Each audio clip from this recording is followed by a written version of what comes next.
മോഹൻലാലിന് പ്രതികരണശേഷി നഷ്ടപ്പെട്ടു എന്ന് ഷമി തിലകൻ പറയുന്നു.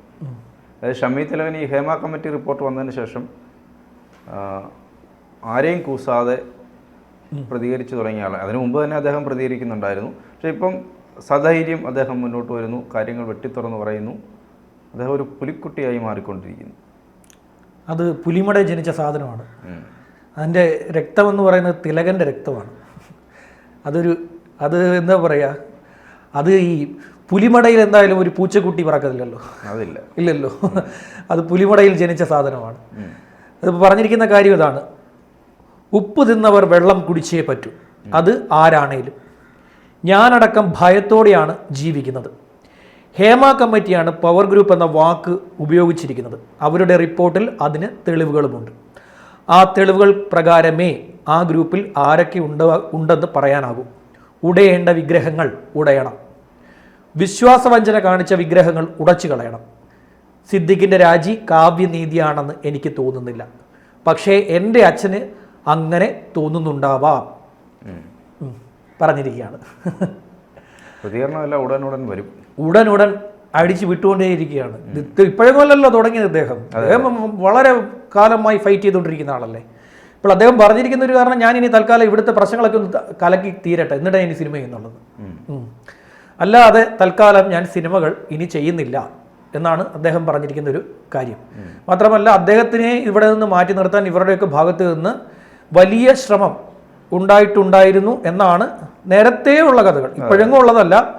അമ്മയുടെ പ്രസിഡന്റ് മോഹൻലാലിന് പ്രതികരണ ശേഷി നഷ്ടപ്പെട്ടു എന്ന് പറഞ്ഞിരിക്കുന്നു. അദ്ദേഹം ഇതിലൊക്കെ മറുപടി പറയും എന്ന പ്രതീക്ഷ തനിക്കില്ല. പ്രതീക്ഷയില്ലെന്നാണ് പറഞ്ഞിരിക്കുന്നത്. ശരി, മോഹൻലാലിനെയൊക്കെ പോയി വെല്ലുവിളിക്കും. ഇപ്പോഴും വിളിച്ചിട്ടുണ്ട്, മുമ്പും വിളിച്ചിട്ടുണ്ട്. ഇനി ഇത് ആവർത്തിക്കുകയും ചെയ്യും. അദ്ദേഹത്തിന് ആരെയും അങ്ങനെ ഇപ്പോൾ ഭയപ്പെടുന്നുണ്ട് എന്ന വാക്ക് ഉപയോഗിക്കുന്നെങ്കിൽ പോലും എനിക്ക് അദ്ദേഹത്തിന് ഭയപ്പെടുന്നുണ്ടെന്ന് തോന്നുന്നില്ല. അദ്ദേഹം അവിടെ കൊല്ലത്താണ് താമസിക്കുന്നത് കേട്ടോ. ഈ കൊല്ലത്ത് അദ്ദേഹത്തിൻ്റെ തൊട്ടടുത്തൊരു വലിയ ഷോപ്പിംഗ് മാൾ വന്നു. ഈ ഷോപ്പിംഗ് മാള് ഇവരുടെ വസ്തു കയ്യേറി. ഇദ്ദേഹം ഹൈക്കോടതി വരെ പോയി. ഇപ്പോൾ അതിൻ്റെ ഈ അദാലത്ത് നടന്നപ്പോൾ പുള്ളി അവിടെ ചെന്ന് ബഹളം ഇട്ടു. കോർപ്പറേഷൻ അദാലത്ത് ഉണ്ടായിരുന്നു, മന്ത്രി എം പി രാജേഷാണ് വന്നത്. അപ്പോൾ ഈ അദാലത്തിൽ ഇത് ക്രമപ്പെടുത്തി കൊടുക്കാനായിട്ട് കോർപ്പറേഷൻ്റെ ഭാഗത്തു നിന്ന് ശ്രമമുണ്ട്. അപ്പോൾ അങ്ങനെ ഇതറിഞ്ഞിട്ട് ഇദ്ദേഹം വന്നിട്ട് അവിടെ കേസ് നടന്നുകൊണ്ടിരിക്കുകയാണല്ലോ. അപ്പോൾ കേസ് നടക്കുന്ന സംഭവമാണ് ക്രമപ്പെടുത്താനായിട്ട് കോർപ്പറേഷൻ ശ്രമിച്ചത്. അപ്പോൾ ഇദ്ദേഹം വന്ന് അപ്പോൾ പുള്ളി വന്ന് ഭയങ്കരമായി ഷൗട്ട് ചെയ്തു. മന്ത്രിയൊക്കെ ഇരിക്കുന്നിടത്താണ് ഷൗട്ട് ചെയ്യുന്നത്. അങ്ങനെ പേടിയൊന്നുമില്ല, അതിന് പേടിയും ഭയമൊന്നും ഇല്ലാത്തൊരു സാധനമാണത്. ആരാ എന്താണെന്നൊന്നുമില്ല. പുള്ളി പറയേണ്ടത് പറഞ്ഞുകൊണ്ടേയിരിക്കും. അത് നിർത്തത്തില്ലല്ലോ. അതിങ്ങനെ കണ്ടിന്യൂസ് ആയിട്ട് ഇങ്ങനെ പറഞ്ഞുകൊണ്ടേയിരിക്കും. ആ ഒരു സ്വഭാവവും ആ ഒരു ക്യാരക്ടറും ഒരു വളരെ പ്രത്യേകതയുള്ളതാണ്.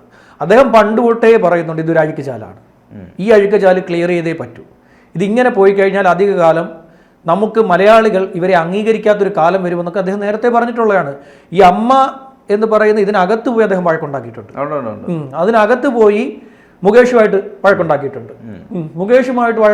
മുകേഷുമായിട്ട് വലിയ പ്രശ്നം അവിടെ നടന്നിട്ടുണ്ട്. ഗണേഷുമായിട്ട് വലിയ പ്രശ്നം ഇദ്ദേഹത്തിനുണ്ട്. പലരുമായിട്ടും പ്രശ്നങ്ങൾ നിലനിൽക്കുന്ന ഒരാളാണ് അദ്ദേഹം. ഇപ്പോൾ പറഞ്ഞിരിക്കുന്ന കാര്യമല്ലേ, എനിക്ക് കാവ്യനീതിയാണെന്ന് തോന്നില്ല, പക്ഷേ എൻ്റെ അച്ഛൻ അങ്ങനെ തോന്നിക്കാണുമെന്ന്. കാര്യം ഇദ്ദേഹത്തിൻ്റെ അച്ഛനെ ഇദ്ദേഹത്തിൻ്റെ പിതാവുമായി നല്ല സൗഹൃദത്തിലിരുന്ന ആളാണ് സിദ്ദിഖ്.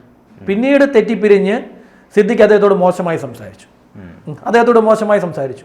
ആ മോശമായി സംസാരിച്ചതിൻ്റെയൊക്കെ പിന്നീടുള്ള സാധനമാണോ ഇദ്ദേഹത്തിൻ്റെ സഹോദരി അന്ന് ആരോപണം ഉന്നയിച്ചതിൻ്റെ സംശയം നിലനിൽക്കുന്നുണ്ട്. അതായത് സിദ്ദിഖാണോ അദ്ദേഹത്തിൻ്റെ സഹോദരിയോട് മോശമായി പെരുമാറിയത് എന്ന സംശയം കണക്ക് നോക്കുമ്പോൾ, ഇതിങ്ങനെ നോക്കി വരുമ്പോൾ സിദ്ദിഖാണോ ആ പ്രവൃത്തി ചെയ്തത് എന്നൊരു സംശയം നിലനിൽക്കുന്നുണ്ട്. അത് അദ്ദേഹത്തിന്റെ സഹോദരിയാണ് പറയേണ്ടത്. അദ്ദേഹം ആ ഭാഗത്തേക്ക് പോയിട്ടില്ല.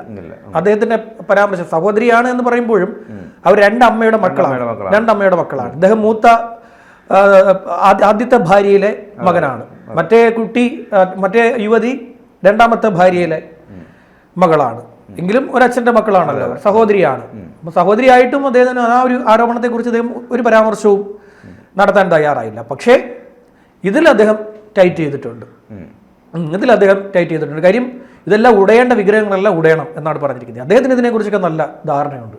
ആരൊക്കെ ആരുടെയൊക്കെ കഥകിൽ മുട്ടിയിട്ടുണ്ട് എന്ന് കൃത്യമായി അറിയുന്ന ഒരാളാണ് ഈ ഷമി തിലകൻ. നന്നായി മനസ്സിലാക്കിയിരിക്കുന്ന ഒരാളാണ് അയാൾ. അദ്ദേഹത്തിന് വളരെ ക്ലിയറായി പറയാനും സാധിക്കും. ഇതിപ്പോൾ ആരെങ്കിലും ഒരാൾ വന്ന് ഒരു ആരോപണം കൂടി ഉന്നയിച്ചാൽ അതിൻ്റെ ഈ ഷമി തിലകന് നേരിട്ടറിയാവുന്ന കഥയാണ് അതെങ്കിൽ ഷമി തിലകൻ അതിന് പിന്തുണയുമായി വരും. നമ്മുടെ ജോഷി ജോസഫ് എന്നല്ലേ, ജോഷി ജോസഫ് അല്ലേ, ജോഷി ജോസഫ് വന്നതുപോലെ ജോഷി ജോസഫ് മറ്റേവർ വന്നൊരു ആരോപണം പറഞ്ഞു, അതിൻ്റെ തൊട്ടു പിന്നാലെ തന്നെ ജോഷി ജോസഫ് പറഞ്ഞു ശരിയാണ്, എനിക്കിത് അറിയാവുന്ന സംഭവമായിരുന്നു എന്ന് പറഞ്ഞു. അതോടുകൂടി ഇപ്പോൾ വലിയ പ്രശ്നത്തിൽ കിടക്കുന്നു. അതുപോലെ ഇപ്പോൾ ഷമി തിലകൻ അറിയാവുന്ന ഒരു സംഭവം എന്ന് പറയുകയാണെങ്കിൽ ഷമി തിലകൻ ഉറപ്പായിട്ടും അദ്ദേഹത്തിന് ഒരു ക്യാരക്ടർ വെച്ച് അദ്ദേഹം ഉറപ്പായിട്ടും പിന്തുണയുമായി വരും. അദ്ദേഹത്തിന് അറിയാവുന്ന സംഭവമാണെന്ന് പറയുകയും ചെയ്യും. അദ്ദേഹത്തിൻ്റെ ഒരു നേച്ചർ അതാണ്. ഇവരുമായിട്ടൊക്കെ പ്രശ്നങ്ങളിൽ നിലനിന്ന് പോയിട്ടും അദ്ദേഹം നല്ലൊരു നടനാണ്. ശ്രദ്ധിച്ചിട്ടില്ലേ? നല്ല നടനാണ് അദ്ദേഹത്തിന്. പക്ഷേ നല്ല ക്യാരക്ടേഴ്സ് കിട്ടിയിട്ടില്ല. അദ്ദേഹത്തിൻ്റെ ശബ്ദത്തിൻ്റെ ഒരു ഗാംഭീര്യം, ആ ശബ്ദത്തിൻ്റെ ഗാംഭീര്യം വെച്ച് അദ്ദേഹത്തിന് അതിന് പറ്റുന്ന രീതിയിലുള്ള കഥാപാത്രങ്ങൾ കിട്ടിയിട്ടില്ല. എനിക്കൊന്ന് ജോജിയിലാണ് അദ്ദേഹത്തിന് കാലങ്ങൾക്ക് ശേഷം നല്ലൊരു കഥാപാത്രം കിട്ടിയതെന്ന് തോന്നുന്നു. അതിൽ അദ്ദേഹം മനോഹരമായി അത് ചെയ്തിട്ടുമുണ്ട്, വളരെ മനോഹരമായി ചെയ്തിട്ടുണ്ട്. അതായത് ഒരു കുടുംബത്തെ മുഴുവൻ നിയന്ത്രിക്കുന്ന ഒരു മൊത്തത്തിൽ തമ്മിത്തല്ലാൻ നടക്കുന്ന ഒരു കുടുംബത്തെ മുഴുവൻ നിയന്ത്രിക്കുന്ന ഒരു കഥാപാത്രമായിട്ടാണ് അദ്ദേഹം ആ സിനിമയിൽ വരുന്നത്. അത് നന്നായിട്ട് പെർഫോം ചെയ്യുകയും ചെയ്തിട്ടുണ്ട്. ബാബുരാജും നന്നായി പെർഫോം ചെയ്തു, ഇദ്ദേഹവും നന്നായി പെർഫോം ചെയ്തിട്ടുണ്ട്. രണ്ടുപേരും അങ്ങോട്ടും ഇങ്ങോട്ടും മത്സരിച്ചാണ് ആ സിനിമയിൽ അഭിനയിച്ചിരിക്കുന്നത്. ഏതായാലും സർവ്വ കുഴപ്പങ്ങൾക്കും പുറത്തേക്ക് വന്നുകൊണ്ടിരിക്കുന്നതിൻ്റെ ഇടയിൽ ഷമി തിലകൻ എന്ന നടൻ ആർജവത്തോടു കൂടി പുറത്തു വന്നു നിന്ന് ഉടയേണ്ട വിഗ്രഹങ്ങൾ ഉടയണമെന്ന് പറയാൻ ഉള്ള ധൈര്യം കാണിക്കുന്നു. ബാക്കി എല്ലാവരും ഏത് ഹേമ, എന്ത് റിപ്പോർട്ട് ഞാൻ വായിച്ചിട്ടില്ല, കേട്ടിട്ടില്ല, കണ്ടിട്ടില്ല, അറിഞ്ഞിട്ടില്ല, പല കാര്യങ്ങളാണ് പറഞ്ഞിരിക്കുന്നത്. ഇന്ദ്രൻസ് വരെ ഒഴുക്കൻമട്ടിൽ സംസാരിച്ചു. ഇന്ദ്രൻസിന് കുറച്ച് വ്യക്തിത്വമുള്ള മനുഷ്യനാണ്.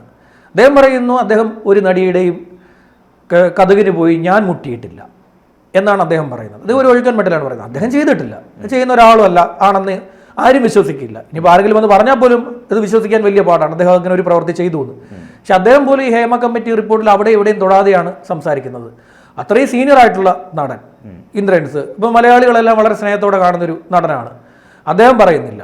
പിന്നെ ഒരു നടി WCCയുടെ ഭാഗമായി നിൽക്കുകയും അതിനുശേഷം സിനിമ കിട്ടിയപ്പോൾ WCC എന്ന് പറഞ്ഞ് മുങ്ങിക്കളയുകയും ചെയ്തു. ആ മഞ്ജു വാര്യർ മുങ്ങിക്കളയുകയും ചെയ്ത നടിയാണ് നടിയും മുങ്ങി. പ്രധാനപ്പെട്ട അവർക്ക് ഇത് ഏറ്റു പറയേണ്ടവരല്ലേ, ഇങ്ങനെ സംഭവം ഉണ്ടായിട്ടുണ്ടെങ്കിൽ പറയേണ്ടവരല്ലേ. അതുപോലെ തന്നെ പഴയ മറ്റൊരു നടി വന്ന് നിന്ന് സിദ്ദിഖിനൊപ്പം നിന്ന് ന്യായീകരിക്കുന്നു. ഇവിടെ 1 വർഷമല്ലെന്ന്. ജോമോൾ എന്നാണെന്നല്ലേ, ജോമോൾ വന്ന് നിന്ന് വൻ ന്യായീകരണം. അത് ആരോ പറഞ്ഞു പഠിപ്പിച്ചുകൊണ്ട് വന്നിരിക്കുക പോലെ. സ്ക്രിപ്റ്റ് എഴുതി നേരത്തെ ജോമോൾക്ക് ആരോ കൊടുത്തിരിക്കുക. ആ സ്ക്രിപ്റ്റ് കാണാതെ പഠിച്ചിട്ട് വന്ന് നിന്ന് പിന്നെ മാധ്യമങ്ങൾക്ക് മുന്നിൽ വന്ന് നിന്ന് ആ സ്ക്രിപ്റ്റിലുള്ള കാര്യങ്ങൾ അവിടെ ഇവിടെ തപ്പിപ്പറക്കി പറഞ്ഞുകൊണ്ടിരിക്കുന്നത്. അത് കേൾക്കുമ്പോഴേ അറിയാം ആരോ പഠിപ്പിച്ചു വിട്ടയാന്ന്. അത് കണ്ടായിരുന്നോ? ഞാൻ കണ്ടായിരുന്നു. അത് മൊത്തം ഇരുന്ന് കണ്ടു നോക്കിയാൽ മതി. അത് കണ്ടു കഴിഞ്ഞാൽ തന്നെ നമുക്ക് മനസ്സിലായി ഇത് ആരോ പഠിപ്പിച്ചു വിട്ടയാണെന്ന്. അങ്ങനെ ഒരു വലിയൊരു സമൂഹം മുഴുവൻ ഇത് പറയാൻ അംഗീകരിക്കാൻ തയ്യാറല്ല. ആരും പറയാൻ തയ്യാറല്ല. പറയണമെന്നേ, ശുദ്ധീകരിക്കപ്പെടുക തന്നെ വേണം. അത് ഒരു അഴുക്കുചാലായി മലയാള സിനിമ ഒഴുകാൻ പാടില്ല. പലരും ഇപ്പോൾ പറയുന്നത് ഇതൊരു അഴുക്കുചാലാണെന്ന് പലരും പറയുന്നുണ്ട്. അങ്ങനെ ഒരു അഴുക്കുചാലായി ഇത് ഒഴുകാൻ പാടില്ല. ഇത് ആമഴഞ്ചാന്തോടൊന്നും അല്ലല്ലോ, അത് വൃത്തിയായി ഒഴുകേണ്ട ഒരു സാധനമല്ലേ. വൃത്തിയായി നമ്മുടെ മലയാള സിനിമ ഒഴുകണം. പുതിയ കുട്ടികൾക്ക് അവിടെ അവസരം ലഭിക്കണം. കഴിവുള്ള കുട്ടികൾ കയറി വരണം. ഒരു കുട്ടി കയറി വരുമ്പോൾ അതിന് കഴിവുണ്ട്, ടാലൻ്റ് ഉണ്ടെങ്കിൽ അതിൻ്റെ ശരീരം പോയി ചോദിക്കാൻ നാണക്കേടാണ്. അങ്ങനെ കഴിവുണ്ടെങ്കിലും ഇല്ലെങ്കിലും ചോദിക്കാൻ പാടുണ്ടോ? എനിക്ക് നിന്റെ ശരീരം തന്നാൽ ഞാൻ നിനക്കൊരു അവസരം തരാമെന്ന് പറയുന്നത് തന്നെ അത് എത്രത്തോളം അത് ആദിമ മനുഷ്യൻ്റെ കാണിക്കാത്ത പരിപാടിയല്ലേ. ഇനിയിപ്പോൾ അങ്ങനെ ചോദിക്കാൻ ഭയക്കും. ഇനി ചോദിക്കാൻ പലരും ഭയക്കും. അത് നന്നായി. ഞാൻ നേരത്തെ പറഞ്ഞല്ലോ, ഈ ഹേമ കമ്മിറ്റി റിപ്പോർട്ട് ഇതൊരിക്കലും പുറത്തു വരില്ലെന്നാണ് ഇവർ വിചാരിച്ചത്. ഇവരൊരിക്കലും പുറത്തു വരില്ല, ഇത് പുറത്തെങ്ങും ഇതൊന്നും ആരും അറിയില്ല എന്നുള്ള ധാരണയിൽ ഇരുന്നപ്പോഴാണ് ഈ വിവരാവകാശ കമ്മീഷൻ നടപടി എടുത്തു തുടങ്ങിയത്. അത് ഈ രാജു വാഴക്കാല എന്ന് പറയുന്ന വിവരാവകാശ പ്രവർത്തകന് നല്ല റോളുണ്ട്. അദ്ദേഹം ഇതിൻ്റെ പിന്നാലെ കൂടിയതാണ്. വർഷങ്ങളായി അദ്ദേഹം ഇതിൻ്റെ പിന്നാലെ അടക്കുകയാണ് ഈ സാധനം പുറത്തു വരണം എന്നുള്ള ആഗ്രഹത്തിൽ. എന്നിട്ട് ഇത് തുണ്ടം വെട്ടിക്കളഞ്ഞിട്ടാണ് ഇത് കൊണ്ടുവന്ന് ഇറക്കിയിരിക്കുന്നത്. അതിലെ 82ാം ഖണ്ഡികയിൽ പോക്സോ കേസ് എടുക്കാനുള്ള വകുപ്പിലുള്ള സാധനം ഉണ്ടെന്ന് പറഞ്ഞിട്ട് ഇപ്പോൾ ഒരു പരാതി പോയിട്ടുണ്ട്. സർക്കാരിന് ഇവിടുത്തെ ഒരു പൊതുപ്രവർത്തക കൊണ്ടുപോയി കത്ത് കൊടുത്തിരിക്കുക. ഇതിലെ 82ാം ഖണ്ഡിക എടുത്ത് വായിച്ചു കഴിഞ്ഞാൽ ഇതിൽ പോക്സോ ഉണ്ടെന്ന് പറഞ്ഞിരിക്കുകയാണ്. അവർക്ക് എങ്ങനെ 82ാം ഖണ്ഡിക കിട്ടിയെന്ന് എനിക്ക് മനസ്സിലാവുന്നില്ല. അവർക്കിനി എങ്ങനെ അവരിതെങ്ങനെ അറിയാം? 52ാം ഖണ്ഡികയിൽ ഈ പറയുന്ന പോലെ പോക്സോയ്ക്കുള്ള സാധനം ഉണ്ട്, ചോർത്താൻ ആളുണ്ടല്ലോ. ചോർത്താൻ ആളുണ്ട്. ഷമി തിലകൻ എന്ന പുലിക്കുട്ടി അങ്ങനെ പുലിക്കുട്ടിയായി തന്നെ ജീവിക്കട്ടെ, മറ്റുള്ളവർക്കൊരു പാഠമാട്ടെ. അതെ.